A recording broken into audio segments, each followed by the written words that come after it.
안녕하세요, 도드님. 안녕하세요, 조나씨님. 네, 목요일 중요 내용을 보겠습니다. 첫 번째, 집 팔아달라. 집주인들 비명. 그래서 마포는 22%, 서대문 18%, 동작 16% 매물이 증가한 걸로 보여지고요. 강남 3구 네. 중심 갈아타기 위한 매물이 늘어난 것이다. 그래서 전문가 의견은 수도권 아파트 부동산 시장 조정기 진입이다. 라고 의견을 내주셨네요. 뭐 결국에는 더 상급지로 가고자 하시는 분들이 이제 갈아타기를 위해서 이제 매물들을 점점 또 계속 내놓고 있고, 근데 또 막상 또 집값이 이렇게 막 지금 어디로 튈지 약간 좀 예측이 안 가다 보니까 아직은 조금 더 지켜봐야 되지 않을까라는 생각은 좀 들긴 하는데요. 이 내용은 제가 딱 보자마자 이거는 클릭을 유도하기 위한 지금 정부가 잘해서 집값을 잡았다. 그런 뉘앙스로 어제 계속 이어져서 이런 뉴스를 이제 흘리는 것 같다라는 이제 뉘앙스가 느껴지고요. 그리고 이 집을 팔아달라고 하는 게 실제로 그 사람들이 매물을 낮춰서 던지는 매물들이 많지가 않다라는 거죠. 그러니까 매물을 급매로 던지질 않아요. 매도자들 마음이 급하질 않아요. 이 비명이 아니에요. 이거는 좀 그런 것 같고요. 그래서 실제 내용을 보면 23년입니다. 이때 77%가 하락할 것. 제가 저번에 둔천주공을 가지고 한번 얘기를 했죠. 모든 사람들이 그쪽 방향으로 생각을 하고 군중심리가 그쪽으로 모이면 그쪽으로 가지 않는다. 그쪽으로 그런 일이 벌어지지 않을 확률이 훨씬 더 높다라고 말씀을 드렸어요. 이때도 경기 침체 시 30% 더 빠진다. 그리고 23년 10월에 75% 확률로 폭락.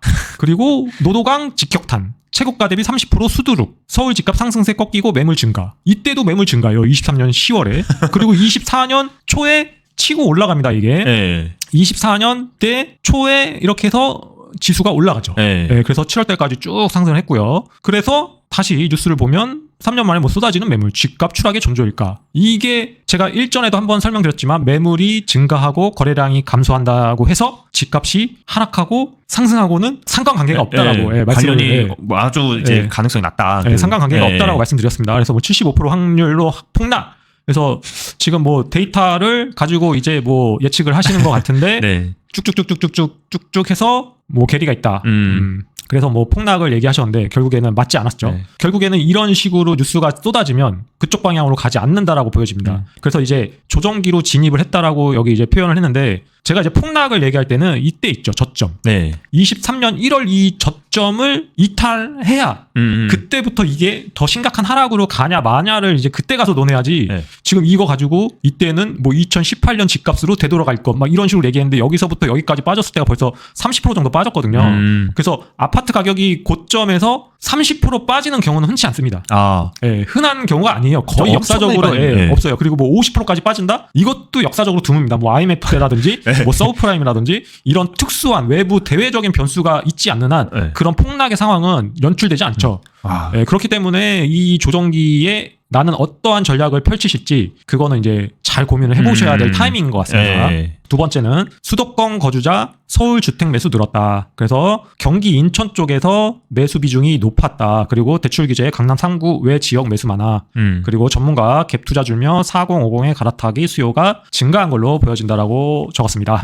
결국에는 제가 앞에서도 말했지만 상급지로 가기 위한 그 수요가 계속해서 이제 있는 거지 않나. 그렇죠. 양극화가 계속되고 서울에 이제 똘똘한 한 채로 이제 가기 위한 뭐 경기 인천 쪽에서도 상급지인 서울로 들어오고 싶으니까 서울 쪽으로 계속 이제 유입이 되는 걸로 보여집니다. 계속 이런 현상을 만들어내는 게 다주택을 하면은 적폐로 규정하고 뭐 취득세를 상당히 많이 부과하고 그러고 대출을 안 나오게 하니까 내가 집을 한 채만 가지고 있어야 된다 그러면 당연히 서울로 들어오고 싶은 게 사람들의 욕구인 것 같습니다. 그리고 대출 문턱 높이자 월세 수요가 껑충. 그래서 월세 지수 세계 기간 모두 역대 최고치다. 월세 지수가 119.6으로 역대 최고다. 전문가 매수 관망세 전월세 임대차로 이동 중이다. 요 뉴스를 보니까 저희가 10월 달에 본 요 뉴스가 생각이 나서 10월 8일이었습니다. 이때도 역대 최고였네요. 이때도 최고치 찍은 월세에서 117.1 최고다. 그리고 시간차 두고 전세값 상승 압력. 그래서 이때도 계속 우리가 얘기한 게 그 디딤돌 대출 논란 그리고 전세 대출도 논란. 이것 때문에 당연히 그렇게 되면 월세 가격은 더 올라갈 수밖에 없다라고 이때도 그런 의견을 드렸는데 결국에는 이게 119.6으로 최고치가 찍었죠. 2포인트 정도 더 올랐네요. 그래서 이거 실제 데이터를 보게 되면 KB 아파트 통계를 가져온 건데요. 그래서 24년에 이때였죠. 네. 117이었는데 지금 118. 그래서 이때 수도권은 119.6으로 계속적으로 지금 올라온 것 같습니다. 그래서 이게 물가 상승률보다 더 심각해요.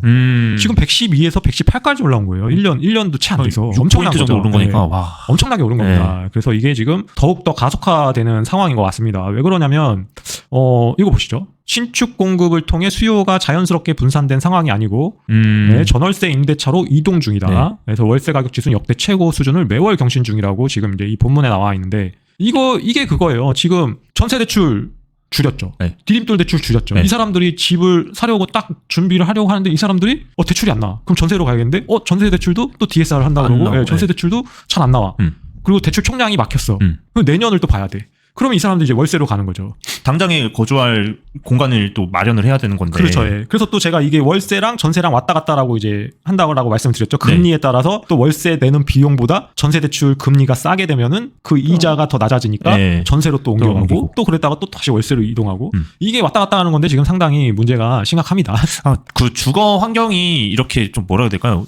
정책에 따라 가지고 너무 좀 불안정하다라는 좀 느낌이 들어서 네네. 사람들이 이거 나는 좀 편하게 좀 살 공간이 필요한데 이렇게 이제 규제 때문에 막 월세 갔다가 전세 갔다가 계속 이래야 되면 엄청 혼란스럽지 않을까 좀 그런 우려가 좀 있습니다. 네, 공급 물량을 어쨌든 늘려주는 게 제일 네. 좋은 일입니다. 네. 그리고 청약 당첨되려고 이혼을 했다. 그래서 부정청약 127건 적발, 거짓 이혼이 3건, 허위 계약 16건, 위장 전입이 107건, 탈북민 명의까지 빌려서 북한 이탈 주민 특별 공급까지 들어갔답니다. 그래서 이분들은 당첨 취소 및 3년 이하의 징역 또는 3천만 원 이하의 벌금이다. 이런 내용들은 과거에도 계속 있었습니다. 네, 실제 저의 지인분께서 이제 했었던 현장인데요. 네. 네, 그 아시는 분이 분양대행을 받아서 이제 하신 건데 여기가 이제 DH 자이 개포 현장이었습니다. 네네네. 이때도 상당히 이 현장이 뜨거웠어가지고 이때도 위장 전입에 뭐 소득 허위 신고 뭐 이런 것들이 이제 걸렸었는데 네. 이때 이제 공무원 한 분이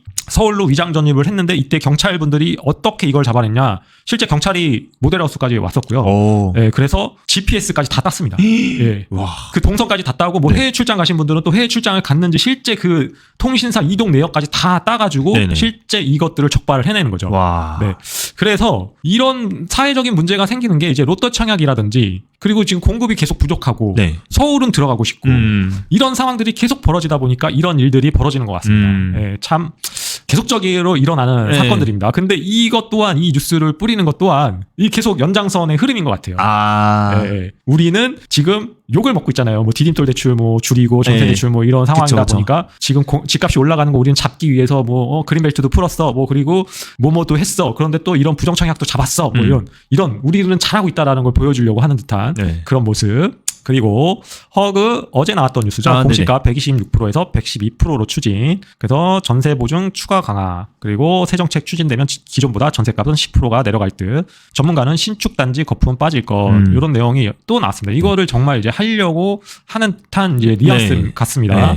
근데 이렇게 되면은 뭐 어제도 말씀드렸지만 전세 물량이 상당히 희귀해져요. 예, 전세 물량이 희귀해질 뿐더러 이렇게 되면 다시 또 월세 가격을 올리는 또 압박 요인이 되는 거죠. 그래서 역전세가 또 이제 발생할 수 있는 거고요. 금액이 낮아지니까. 또 하지만 이때는 또 다시 봐야 될 게 좋은 빌라들의 위치, 가격. 지금 가격이 상당히 많이 빠져 있는 상황이니까 좋은 빌라를 저점에 잡아서 장기 투자할 수 있는 그런 이제 안목을 가질 수 있는 상황을 펼칠 수 있다라는 거. 그렇게 보여집니다. 그리고 오늘 저희 전현직 기자 필진분께서 올려주신 아파트 중개수수료 부담대시주 이 글이 올라왔는데요.